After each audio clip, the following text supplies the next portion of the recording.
Hi, Elijah. Hi po. Ah, gaano ka-difficult mag-put up ng perfume business? Honestly po, on a scale of 1 to 10, mga 10.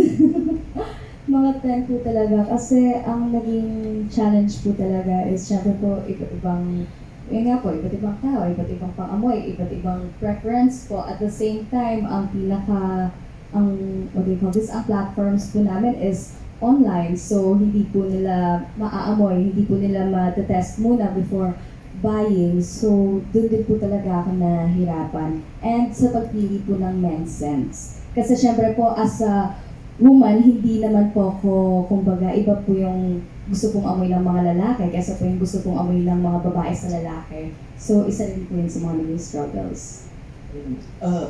Bago ka nagtayo ng business, nag-research ka muna. Yes po, nag-research po talaga po muna ako. Kasi, ang ano ko po is, it's my name on the line.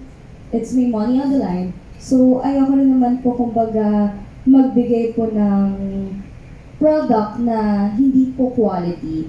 Kasi, it also represents me. So, ako po, masyado po akong naging hands-on, masyado po akong naging perfectionist po dito sa Halia. Kaya po, kinakabahan po ako actually. Pero proud po ako na nailabas ko na po.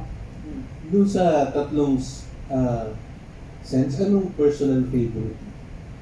Sa women po or sa men po? Oh, Ito.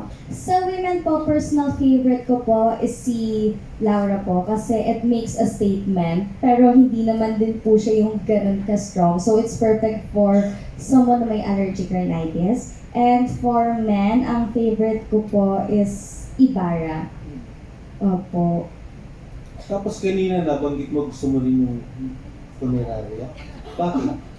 Ano po, kasi po, lagi ko po naririnig na malakas daw po ang funeraria. Tapos, OT lang po kasi yung nakikita pong ganun sa amin po.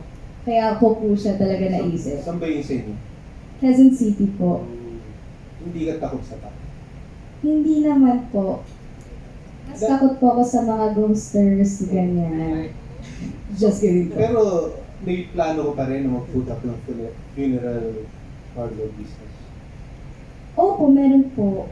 Kapag kunwari po, nagkaroon na po ako ng sarili kong bahay, tsaka po ako magtatayo para po hindi po matakot si mommy. Kasi po ang sinasabi po ni mommy noon, ano ba yan? Ano yun? Saan mo itatayo dito sa bahay? Ano, matutulog tayo kasama mga patay?